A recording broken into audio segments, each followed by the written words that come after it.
ఆదిలాబాద్ పట్టణంలో బీజేపీ రాష్ట్ర నాయకులు కంది శ్రీనివాసరెడ్డి బస్తీ బాట పట్టారు.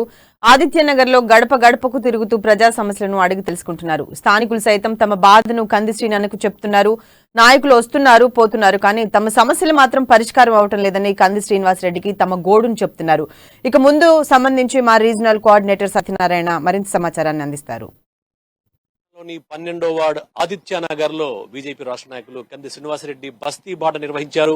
గత 4-5 రోజులుగా నిర్వహిస్తున్నటువంటి ఒక బస్తీ బాటకు అనూహ్య స్పందన వస్తుంది. కాలనీ వాసులంతా కూడా కంది శ్రీనివాసరెడ్డితో తమ పడుతున్న బాధలు, తమ పడుతున్న అవస్థలు ఆయనతో విన్నవించుకుంటున్నారు. తమను ఈ కష్టం నుంచి గట్టెక్కించాలని ప్రభుత్వాన్ని డిమాండ్ చేయవలసిందిగా కోరుతున్నారు. మనతో పాటు కొంతమంది కాలనీ వాసులు ఉన్నారు. వాళ్ళు ఎలాంటి ఇబ్బందులు పడుతున్నారో వాళ్ళ మాటల్లోనే తెలుసుకుందాం. చెప్పండి, ఎన్నేళ్ళకి వెళ్ళి కాలనీలో ఉంటున్నారు, ఏమి ఇబ్బందులు ఎదుర్కొంటున్నారు? మేము వచ్చి సంవత్సరం దగ్గర ఇప్పుడు 4 నెలలు అవుతుంది వచ్చేసి, కానీ మాకు ఇంటికి నంబరే లేదు. మాకు టెక్స్ కావాలా, టెక్స్ కట్టుంటే అంటే ఎట్లా కట్టాలా, ఏమని కట్టాలా, కొంచెం లెక్కన ఉండాలి కదా సార్. అది గవర్నమెంట్ రూల్స్ ఏంది, మున్సిపాలిటీ రూల్స్ ఏంది సార్, కొంచెం తెలవాలా సార్. వాళ్ళకు ఎట్లా గరీబులు బతకాలా సార్. ఉన్నది టెక్స్ ల కోసంకే ఇబ్బంది పడు, నంబర్లు కూడా రాలే, ఏమీ రాలే. అట్లే కాబట్టి ఉన్నాం అనుకో. టెక్స్ కట్టాలంటే అట్లే నంబర్ లేదే కట్టుడా మనకు. అంటే రోజు తాగునీళ్ళు వస్తున్నాయా? తాగే నీళ్ళు ఒక రోజు వస్తుంది, 3 రోజులాగా రావు. ఈ రోజు ఆదిలాబాద్ మున్సిపాలిటీలోని ఆదిత్యనగర్ కాలనీలో కంది శ్రీనన్న బస్తిబాట కార్యక్రమంలో భాగంగా మరి ఈ యొక్క కాలనీకి వచ్చి సందర్శించడం జరిగింది. మరి ఈ కాలనీలో ఏ వార్డులో మొత్తం ఎక్కడ ఏ రోడ్డు చూసినా మరి అధ్వానంగా ఉన్నది.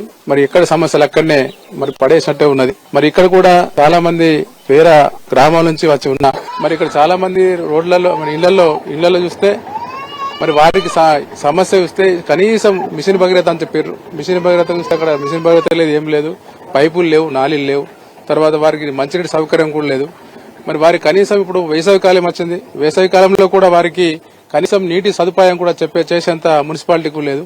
మరి ఇక్కడ ఒక పాఠశాలను నెలకొల్పినరు, అది ప్రభుత్వ పాఠశాలను పెట్టి మరి దానికి కనీస భవనం కూడా లేకుండా మరి కిరాయిల్లో మగ్గుతున్నటువంటి పాఠశాల భవనం 90 మంది పిల్లలు ఉన్నారట. నేను ఇప్పుడే చూడడం జరిగింది. మరి వారికి మరి అక్కడ ఉన్న స్కూల్ ఉపాధ్యాయురాలు స్వంత వేతనంలో మరి ఆ యొక్క కిరాయి సంబంధించినటువంటి డబ్బులు కూడా విధంగా ఉందని చెప్పి తెలియజేసుకుంటున్నాను. సార్, మీ బస్తీ బాట కార్యక్రమానికి అనూహ్య స్పందన వస్తుంది. బయట కూడా మంచి కార్యక్రమాన్ని చేపట్టాలన్నటువంటి ఒక అది కూడా అభినందన కూడా వెలువడుతుంది. అంటే ప్రధానంగా మీరు ఈ రోజు 12వ వార్డులో తిరిగారు, ప్రత్యక్షంగా కొన్ని సమస్యలు చూశారు. ఈ సమస్య వాటిలో మీ స్పందన ఏంటి? ఒకటే అండి, ఈ ఆదిత్యనగర్ లో 12వ వార్డులో మేము ఇప్పటివరకు 2 గంటల పైన మేము మొత్తం కాలనీనంతా కూడా బస్తీ బాట నిర్వహిస్తే గనక భూతద్దం పెట్టి వెతికినామండి. ఒక సిమెంట్ రోడ్ కనిపించలే. భూతద్దం పెట్టి వెతికినాము, ప్రభుత్వం కట్టించినటువంటి నాలా కనిపించలే. మాకు ఇంత దారుణమా? ఇదేనా అండి మనం ఏం చెప్పుకుంటున్నాము? ఆదిలాబాద్కి 4,000 కోట్లతో అభివృద్ధి చేసినామంటే గనక 40 రూపాయలు ఖర్చు పెట్టినట్టు కనిపించలేదండి ఇక్కడ. ఇదేం రాజ్యం? ఇంత మనము జోగురామన్నని ప్రజలందరూ మిస్టర్ 40% అని అంటే నేనేమనుకున్నా, ఇప్పుడు నేను నా మనసులో అనుకుంటున్నా, జోగురామన్న గారు ప్రజలందరూ చెప్పిన దాన్ని బట్టి మిస్టర్ 40% 100% కరెక్ట్. ఇంత దారుణంగా ఆయన పరిపాలిస్తున్నాడంటే, ఇంత రాక్షస పాలన నేను నమ్మలేకపోతున్నా అండి. కరెంటు మీటర్ల కోసం 15,000 20,000 ఖర్చు పెట్టే ప్రజల నుంచి పీడించుకొని తింటే గనక ఈ ప్రభుత్వానికి లాభం జరుగుతుందా? అంటే ప్రజలతో వ్యాపారం చేస్తుందా ఈ ప్రభుత్వం? ఈ మున్సిపాలిటీ ప్రజలతో వ్యాపారం చేస్తుందా? ఉచితంగా మీటర్లు ఇవ్వండి, ఇచ్చి మీటర్లు పెట్టుకుని ప్రజలు ఎంత కరెంటు వినియోగం చేస్తే అంత మీద బిల్లులు చెల్లించమని చెప్పండి.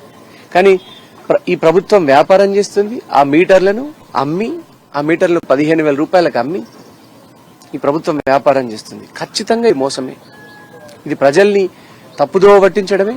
తక్షణం ఈ కాలనీలో ఉన్నటువంటి ఆదిలాబాద్ ప్రజల్లోకి, ఎవరైతే ఆదిలాబాద్ ప్రజలు మీటర్ల కోసం ఎదురు చూస్తున్నారో వాళ్ళందరికీ తక్షణం ఉచితంగా మీటర్లు అందజేయాలని నేను కోరుతున్నా.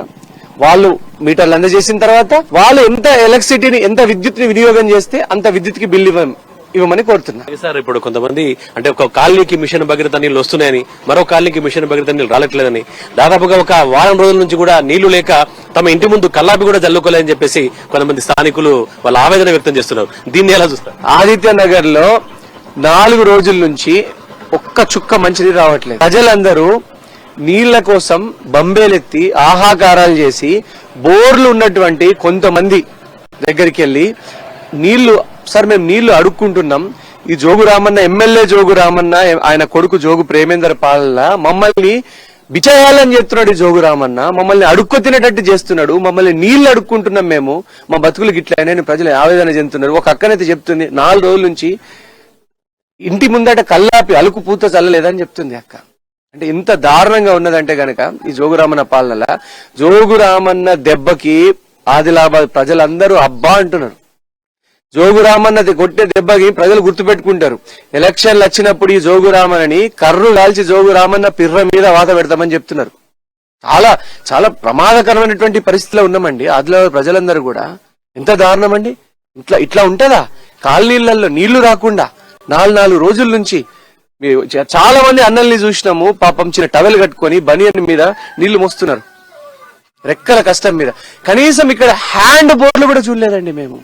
హ్యాండ్ బోర్డులు ఆదిత్యనగర్ లో ఇంతవరకు మాకు హ్యాండ్ బోర్ తగిలిందా బాబు? మనకి ఇంతవరకు ఒక హ్యాండ్ బోర్ తగలే, హ్యాండ్ బోర్ లేదు, ఒక రక్షత మంచినీటి పథకం లేదు. ఇదేం పాలనండి? వాటర్ ట్యాంక్ లేదు, చిన్న వాటర్ ట్యాంక్ లేదు. సత్యనారాయణ గారు ఈ కాలనీకి వచ్చి మేము భూతద్దం పెట్టి వెతికినాం, ఇంతవరకు ఒక డ్రైనేజ్ వ్యవస్థ లేదు, మురుగునీటి కాలువలు కట్టేట్టు లేదు. కనీసం ప్రభుత్వం సీసీతో వేస్తారు కదా, సిమెంట్ తోని డ్రైనేజ్ వ్యవస్థ నిర్మించలేదు ఇంతవరకు. భూతద్దం పెట్టి వెతికినాం మేము ఆదిత్యనగర్ లో. ఎట్టి పరిస్థితుల్లో కూల్చాలా, ఈ రామన్న పాలనని కూర్చాలా, ఈ జోగు రామన్నని ఆదిలాబాద్ నుంచి తరిమి కొట్టాలన్నటువంటి ఏకైక సంకల్పంతో నేను ఆదిలాబాద్ ప్రజలే నా ఎజెండా, ఆదిలాబాద్ ప్రజలే నా హైకమాండ్, ఆదిలాబాద్ ప్రజలే నా బాసు, ఆదిలాబాద్ ప్రజలు ఎట్లా చెప్తే నేను అట్లా వింటా. నాకు కులమతాల పట్టింపు లేదు. ఆదిలాబాద్ ప్రజలు నా హైకమాండ్, మా పార్టీ హైకమాండ్ ఎంతో, నాకు ఆదిలాబాద్ ప్రజలు కూడా అంతే. అది అంటే ఎప్పుడు కూడా ఆదిలాబాద్ ప్రజల కోసం తాను వెన్నంటే ఉంటానని, వాళ్ళ సమస్యల పరిష్కారం కోసం తాను ముందుండి నడుస్తానని, ఆదిలాబాద్ ప్రజలే తనకు దేవుళ్లని, ఆదిలాబాద్ ప్రజలే తనకు హైకమాండ్ అని వాళ్ళు చెప్పినట్టుగానే తాను వింటానని చెప్పేసి కంది శ్రీనివాసరెడ్డి చెప్తున్నారు. Over to studio. ఆదిలాబాద్ పట్టణంలో